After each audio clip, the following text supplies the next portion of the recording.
know when she touched stuff. She said, I know. But you know, variety, I like variety. That's good. I'm just a routine kind of person. I do the same thing, same way. Am I talking to anybody? Yes, sir. So there are certain ministries I work well in. There are other ministries where you need folk with variety, you know, like working with youth and all that stuff. You got to be able to adapt. You got to be able to move on the fly. Am I talking to anybody here? Talk back. You got to know your personality. Yeah. That's all I'm saying.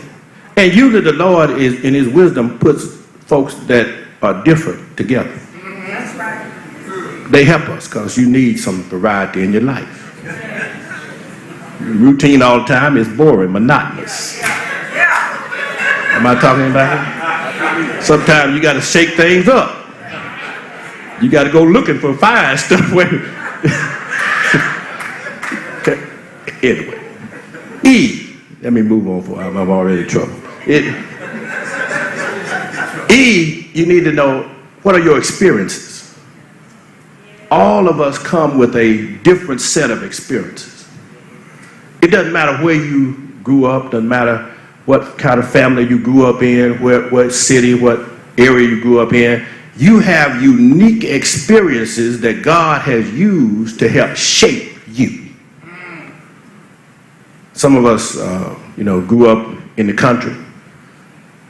Y'all call it rural. But for me, it was country. Country. Y'all said streets, we had a lane. Yes, sir. It wasn't paved. Y'all had street lights, we had no lights. You hoped the moon was out. So you'd be home before the lights get turned on, or you'd be home before sundown, because it's just going to be dark. I'm not talking about it here.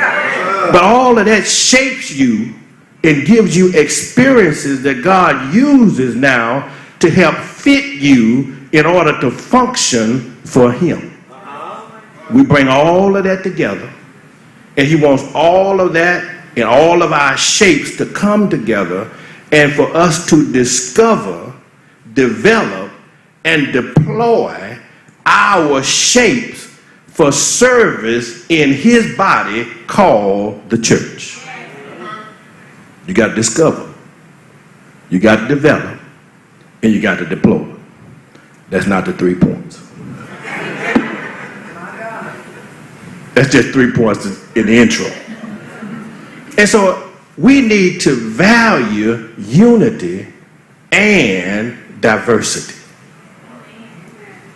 If we're going to affirm member shape for service, we got to value both unity and diversity. This is clearly illustrated in our sports venues, especially with football. Football team, they have to value both unity and diversity. Now, I'm going to use the two teams that was in the Super Bowl because my team wasn't there. But my team won. Because I picked the winner for every Super Bowl anyway. So, but when you look at the team, at the beginning of the year, every team should have the goal to be the champion. Right.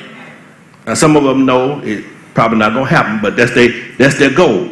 They have a unified goal that we want to be the champion. Everybody got to be on board with that unified goal and that objective, and understand that everything I do ought to be toward helping us achieve that unified goal.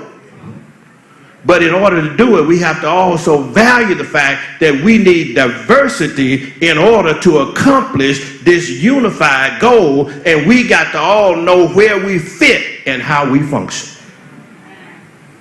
So you got 11 people on offense, 11 people on defense, and then a menagerie of folks on special teams.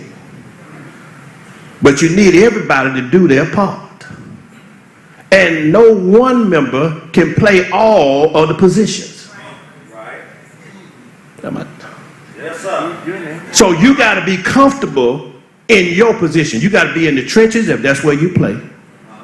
And know that you are valued by doing the work in the trenches. Those in the trenches, they don't get to carry the ball. Unless it's a fumble, then all they want you to do is just fall on it. Just fall on it. Don't pick it up and run. Just fall on it. I wish I had Leon Lett here. Just fall on it, man. Don't. Y'all. Anyway, you got to know what your position is, where you fit, how you function, and do that, because this is the problem. If you emphasize unity over diversity, all you get is uniformity. You got a whole lot of folks in the same uniform with the same team name, but they're not on the same page. They just look good together. You know, you have a lot of folks on team that just want to suit up. They knew they couldn't play, but they just wanted to look good. You got some church folk like that, just want to look good. They don't ask them to serve now. Don't ask them to serve. I'm okay. I'm gonna stop. They want to suit up. But anyway, but then there's another problem. If you emphasize diversity over unity, then what you get is anarchy. Because everybody wants to do their own thing. I mean, what would it be like if the center told the quarterback, man, I'm tired of hiking this ball to you. I want you to hike it to me. Let's switch roles. Not gonna go well. Am I talking to anybody here? But if everybody start doing their own thing on the team, and the wide receiver said, man, I'm tired of y'all running the ball, throw the ball sometime. If you don't throw it, I'm not gonna do nothing. So they don't block. It was a sweep coming to their side. Y'all ain't feeling me here. That's the way we are in the church sometimes, because we get so upset because we want our diversity to be on stage. I want y'all to appreciate my diverse nature. And so I want the lights on me. When you've been called to not be a spotlight. I wish I had something. But you've been called to maybe be a nightlight. I wish I had some help. Somebody would talk to me right here. See, you need to come on when folk get up in the dark. Not be on in the light. But we get, and so because you won't come on because you're not a spotlight in the night, then I'm gonna hit my pinky toe. Y'all ain't feeling it. Y'all ain't feeling it because y'all ain't never hit it. But if you hit your pinky toe, you'll have a vocabulary. You'll speak in tongues. Anyway, let me move on. And so a team has to have value, unity, and diversity, so we don't have just uniformity or anarchy. The way we help this and the way we celebrate both unity and diversity is to affirm for every member what their shape is in order to serve. Walk with me around the text. Paul is talking to the church at Corinth. This is a church that is filled with a lot of folk who have spiritual gifts. It's a spiritually blessed church, but yet they are operating in carnal behavior. You got folks in the church who, on the one hand, some misunderstand what their gifts are and how they're to be used. And then you got others who misuse their gifts trying to get applause and accolades from men. Because they want the gifts that show off.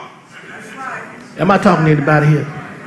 But what they didn't understand is everybody don't get the same gift. Thank you, Lord. Let me talk. So what does Paul want for them and for us? He wants us to understand what spiritual gifts are. See,